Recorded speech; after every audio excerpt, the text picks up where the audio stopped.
Kaynak makinesi geldi. Yani çok hafif. Umarım içinden başka bir şey çıkmaz. Bu kadar hafif olmasını beklemiyordum. Yani malzemelerle beraber 1,5 kilo var yok. Enteresan.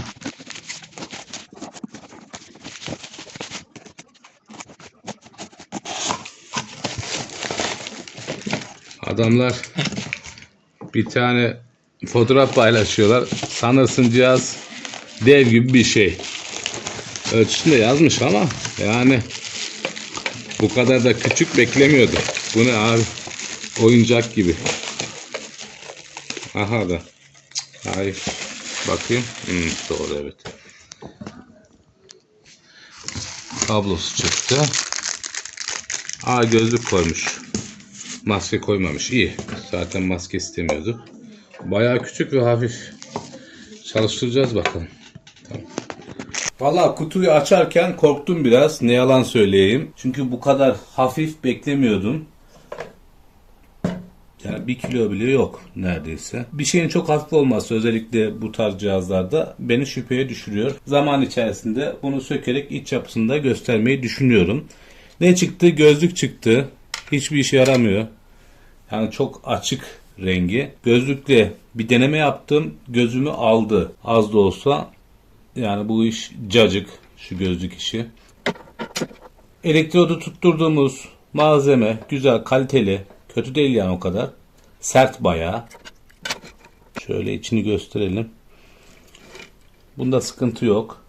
Kısa tabii ki kablolar. Ne kadar yazıyorum üzerinde. Çünkü ne kadar kısa o kadar fazla amper. Uzatırsak muhtemelen amperde düşmeler yaşanacak. Evet, 1 metre var. Şimdi kitapçık nasıl? Kitapçık yalan dolan. Niye yalan dolan? İngilizce tamamen ve genel bir kitapçık. Bu ürünle bu ürünün alakası yok. Şu uçlar benziyor sadece. Burada denildiğine göre şu artıyı buraya, eksi de diğerine takmanız gerekiyor. En iyi performans için. Şurada bir tuş var. Bu tuşu ben çok merak etmiştim. Ne olduğunu. Üzerinde yazan ne? Arch Force. Zannedersem ark gücü demiş. Birden 10'a kadar. Herhalde daha iyi bir kaynak imkanı sunuyor. Ben fan gibi düşündüm. Ve tuşlar sonsuz. 2 tuş da sonsuz. Çalıştırdığınızda amperi şuradaki tuştan ayarlıyorsunuz. Arka yapısını da gösterelim. Açma kapama tuşu. Vidaları, fan. Şöyle bir kablo. Altında bilgileri yazıyor. Ben de okumadım. Dangerous, dikkat vesaire. Sesli mi? Çok sesli çalışmıyor. Çok gürültülü değil. Ancak sesi var. Fan sesi tabii ki. Şimdi çalıştırdığımızda şunları bir takalım. Bu hangisi? Evet. Şurada bir çentiği var.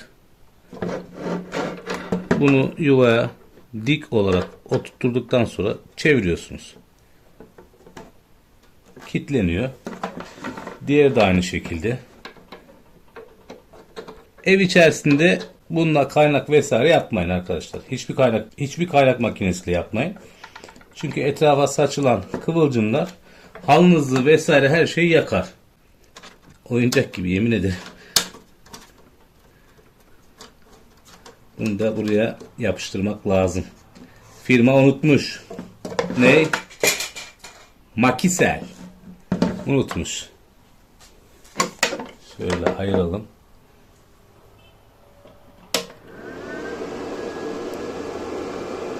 ...90 amper... ...124, 129... ...artıyor... ...353'e kadar çıkıyor. Denememde şunu gördüm... ...yani 130-180 aralığında... ...2,5 mm olan... ...elektrodu... ...eritti ama iyi bir kaynak yapmadı. Muhtemelen... Bunu 190-200'e çıkarmak lazım. Yani amper değeri bence tam olarak tutmuyor. Şunu çevirince bir şey olmuyor. Bir göstergede yani bir görüntü yok. Şu an 1'de diyelim. Şöyle mi oluyor acaba? Yani 1, 10. Sonsuz tuş olduğu için şöyle ortada dursun. Kapattığınızda da fanı kendisi içerideki son kalan gücü kullanarak, artık kondansatörü vardı zannedersem. Artık içinde ne varsa. Kısa bir süre çalıştırıp kapatıyor. Kaynak yapılır mı? Yapılır. Bu konuda hiçbir bilgim yok. Sıfır. Hayatımda kaynak yapmadım. 15 dakika öncesine kadar diyelim. Bir tane denemem oldu. Şimdi dışarı çıkıp kaynak performansını da size göstermek istiyorum. Yani acemice, ancak bu cihazı almak, bu tarz cihazı almak isteyenler için bir fikir verir. Onlar der ki ya ben iyi kaynakçıyım. Sen yapamadın ama bu cihaz iş görür ya da iş görmez. Benim ufak tefek işlerimi görsün diye aldım. Şimdi 2,5 milimetreyi ısıtıyor, kaynatıyor. Ama 3,5'tan sonrasını 3,5'u da yapabilir.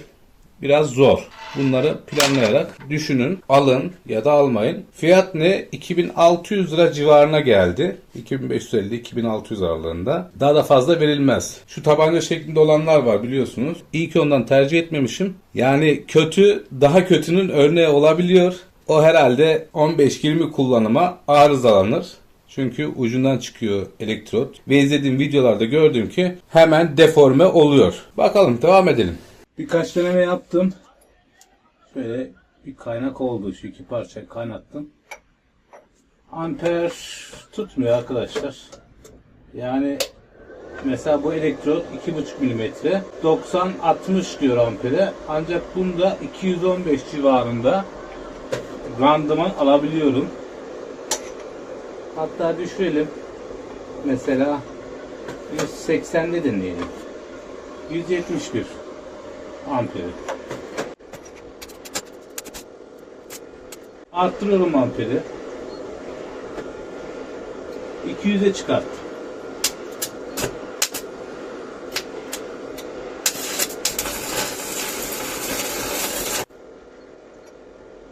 %97 yaptım şimdi de.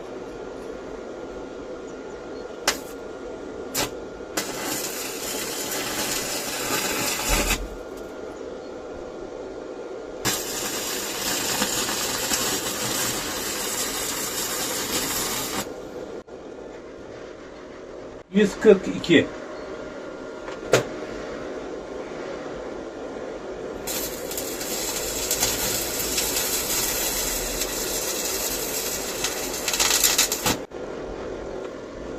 %100. Şu anda da 100'de.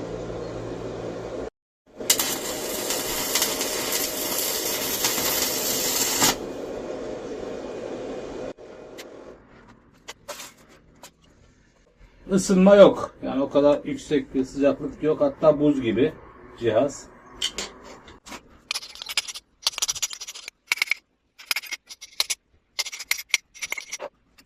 Küçük işler için, ev işleri için alınır.